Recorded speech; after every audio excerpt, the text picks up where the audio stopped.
One of the most fascinating quarterback controversies in the country is with the Syracuse Orange and second-year head coach Fran Brown. Jackson Holzer, Locked On Syracuse, is here to discuss that. So Syracuse is a surprise team in the ACC last year, Jackson, and Kyle McCord leads the country in passing. And I got to tell you, I'm sure you know this, but people out there might not. Our friends at FanDuel are pretty down on that McCord to insert quarterback name here drop off because their win total is 5.5 off a 10-3 season last year. So is this because there are just too many cooks in the kitchen at quarterback and Syracuse has no idea who their starter is going to be? It's because of two factors. Number one, whoever starts at quarterback for Syracuse in week one is going to be making their first ever collegiate start at quarterback. Usually in order to get a high win total over on FanDuel, you need someone who's had some sort of experience at quarterback. Syracuse don't have any starting experience. Number two, the schedule's brutal. It's brutal. You got to go to Clemson. You got Tennessee neutral site. You got to go to Georgia Tech. You got to go to SMU. Oh, by the way, you also got to go to Miami. And late in the season, you're going to Notre Dame as well. Oof. That's a tough road schedule. So you combine the fact that whoever's starting under center in week one against Tennessee, I might add, doesn't have any starting experience, combined with a really difficult schedule, it makes sense why FanDuel has them so low at 5.5.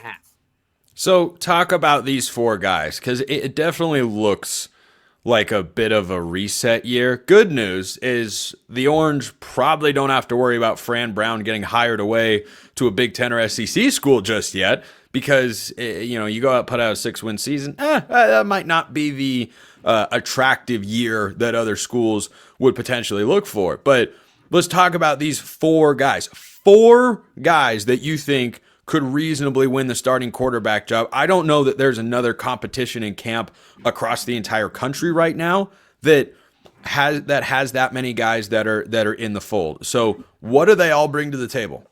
So the good news to start off with is that Fran Brown is going to make his decision soon. So we're not going to have to worry in the summer because he's just no nonsense. He's just like, forget it. If I already know my guy, I'm just going to pick him and we're going to go with it. And we're going to give him you need to give your guy as much time as possible because, again, nobody here has made a collegiate start before. So give him as much time. Let everyone know. Nobody's going to have a super long leash regardless because you got four guys who can feasibly win it. The favorite is probably Ricky Collins. They brought him in from LSU in this past transfer portal cycle in the fall. Ricky Collins, quick backstory. He was a top-ranked recruit for LSU, I believe, in the 2023 class, but he never really saw the field for them, and there's good reason for that. His true freshman year, a guy by the name of Jaden Daniels was the starting quarterback. He's pretty good, right, Jaden Daniels? Yeah, so he's better than Ricky Collins. He's okay, right? And then after that, you have a guy by the name of Garrett Nussmeier who decided, I'm going to stay in college for another year. I'm not going to go to the NFL. I could go to the NFL, but I'm not going to go to the NFL. So he's going to be the starting quarterback again at LSU, which means Ricky Collins, who was a top-ranked quarterback recruit, has no path to playing time over at LSU. He enters the portal. Syracuse says, hey, come here. You're going to have a chance to earn the starting job. So I imagine that he is the favorite. Then you also have Michael Johnson Jr. This is a transfer, I believe, from FAU in 2024. He was the backup to Kyle McCord this past season. And I just got done talking with Brian Smith over at the Locked On Portal podcast. And I said this about Michael Johnson Jr., okay? Here's how I envision his role. I think he's going to end up being the backup quarterback on game days. But if for whatever reason he has to fill in during the game, great. But he won't necessarily be the starting quarterback the following week, if that makes sense. They might try to get someone else ready for the following week with a full week's worth of preparation. Because with Michael Johnson Jr., veteran quarterback, last year of eligibility, there's not a lot of feasible upside there. So you might want to go with a younger guy the following week, if that makes sense.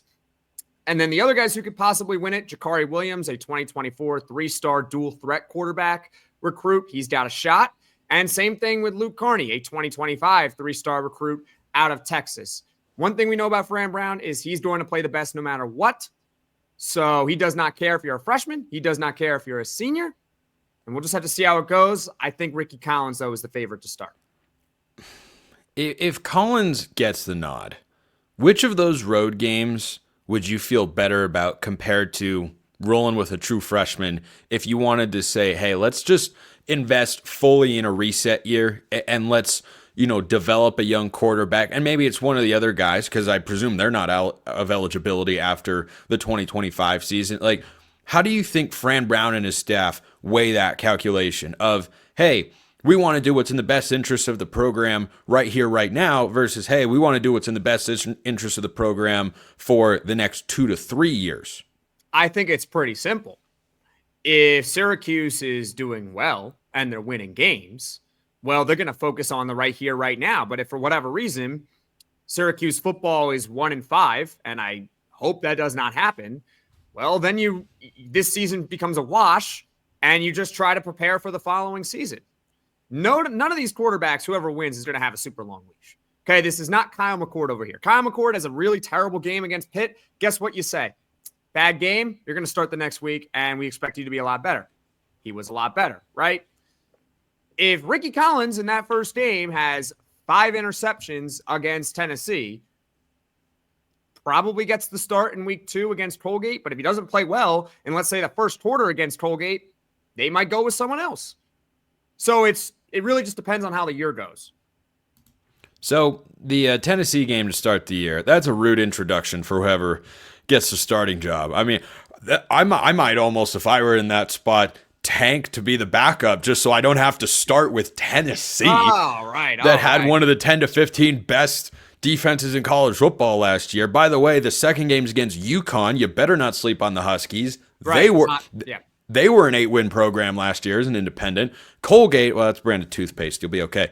Clemson, and then at Clemson, host Duke, at SMU, Pitt at Georgia Tech in consecutive games. Oh boy, that's gonna be a tall task. But whoever's going to be at quarterback, Jackson for the Orange, is going to have some level of help elsewhere on the team. If you had to highlight, which you do because you're the guest on the show here, and you shall do as I say. But if you had to highlight one transfer in particular for Syracuse that has to absolutely pop for the Orange to, let's just say, go over their win total of 5.5 and make a bowl game, who do you think that is? Well, it's not quarterback, right? You can't do outside of quarterback.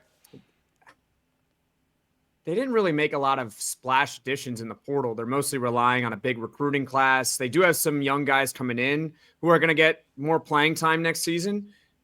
There is a sneaky guy to keep an eye on. He's a wide receiver from South Carolina they brought in named Tyshawn Russell. Didn't really see the field a whole lot over at South Carolina. Wasn't even like a big-time recruit over there. Maybe he's the next Jackson Meeks, someone who goes to a big program, wasn't even a big recruit, doesn't see a lot of playing time there, transfers to Syracuse and has a big year. If you're talking about transfers specifically, I would go with Tyshawn Russell. If he all of a sudden emerges as a big deep threat, then I could see him helping out the quarterback play. And if the quarterback play is good, well, Syracuse, even with that daunting schedule, they'll still manage to win some games.